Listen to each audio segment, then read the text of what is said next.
नमस्कार, स्वागत छ एउटा नेप्से ट्रेडरमा। आज पनि करेक्सन कन्टिन्यू नै रह्यो। आज 12.93 पोइन्टको चाहिँ आज गिरावट भएको छ। 2000मा जुन हामीले एउटा मानसिक रेजिस्टेन्स सपोर्ट छ भनेका थियौँ, त्यसलाई चाहिँ आज यसले ब्रेकआउट दिएको छ र अन्तिम 1-2 मिनटमा चाहिँ यसो बढ्ने चाहिँ हाम्रो नेप्सेको एउटा नेचर नै रहेको छ, क्यारेक्टरिस्टिक्स नै त्यस्तै छ। तर हामीले चाहिँ यसलाई ब्रेकडाउनकै रूपमा लिनुपर्ने हुन्छ। आजको दिनमा 49 वटा कम्पनीहरूको मूल्य बढेको छ भने 171 वटा कम्पनीहरूको मूल्य घटेको छ। 7 वटा कम्पनीको मूल्य भने जस्ताको त्यस्तै रहेको छ। टप गेनरको कुरा यदि गर्छौँ भने चाहिँ एलएलबीएस, केबीएसएच, एसपीसी, एसएमएचएल, एसपीएचएल। त्यसै गरी टप लुजरको कुरा यदि गर्छौँ भने एमसीएचएल, एचपीपीएल, एडीबीएलडीको एउटा डिभेन्चर, त्यस्तै बीडीसी, बीएचएलहरूमा चाहिँ सर्वाधिक मूल्य घटेको छ। टर्नओभर आजको हेर्छौँ भने चाहिँ शिवम, आईएलआई, एसएचएल, जीसीआईएल र एचडिएलमा चाहिँ एकदमै ज्यादा टर्नओभर आएको छ। अर्थात् इन्भेस्टरहरू यी कम्पनीमा, यी स्टकमा एकदमै धेरै इन्ट्रेस्टेड छन् भन्ने कुरा चाहिँ हामीले बुझ्न सक्छौँ।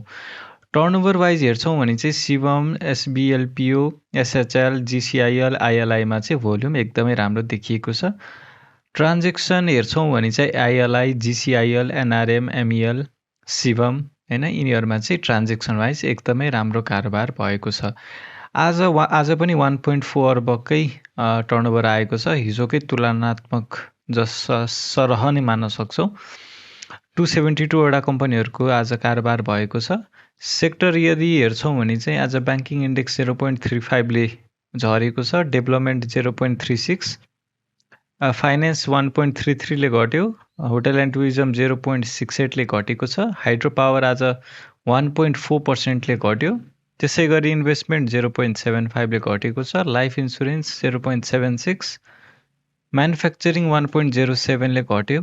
त्यस्तै माइक्रो फाइनेन्स 0.42 ले घटेको छ। म्युचुअल फन्ड भन्ने 0.18 ले घटेको छ।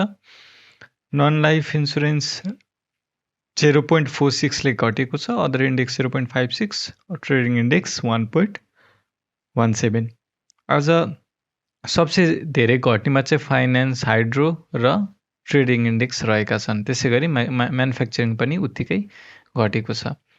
अब टेक्निकली रूपमा हेर्छौँ भने मैले पहिला पनि भनिसकेको थिएँ हैन, यो चाहिँ अब यो जुन सबै टेक्निकल एनालिसिसहरूले बढ्छ बरु अब आएर त अब के भन्छन्, अब बढ्छ है, अब भन्नाले अब त करेक्सन सुरु भयो, अब केही टाइमसम्म साइडवेज जान्छ भनेर भन्लान् हैन।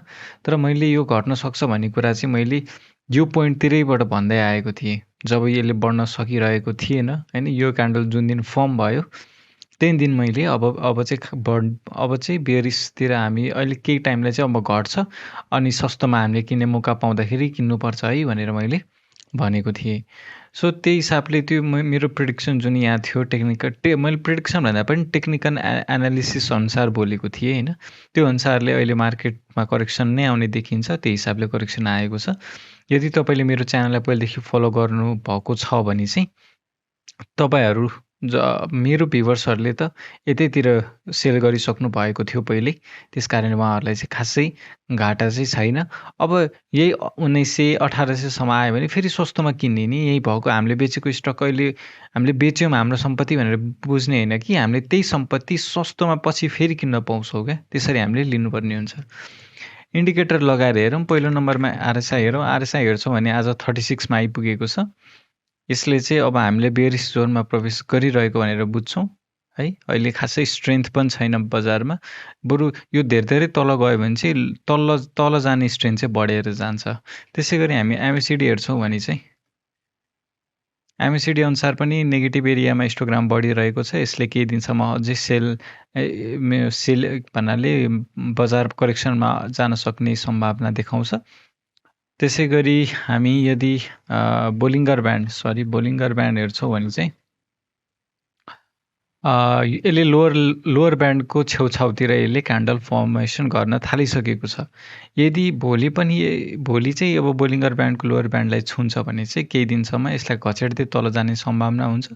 भोलि यसलाई छोएर फेरि बजार माथि नै फर्किन्छ भने चाहिँ यहाँ सपोर्ट लिएर माथि गयो भन्न सक्छौँ हामी, तर त्यसको चान्स एकदमै कम छ। तर त्यो भन्दैमा हुनै नसक्ने कुरा होइन, सम्भावनाको कुरा हुन्छ। भोलि भविष्य कसैले देखेको छैन, भोलिदेखि बढ्न पनि सक्छ। तर यसो हेर्दाखेरि चाहिँ अहिले यो जुन यो करेक्सन छ त्यो चाहिँ कन्टिन्यू नै हुने देखिन्छ है त।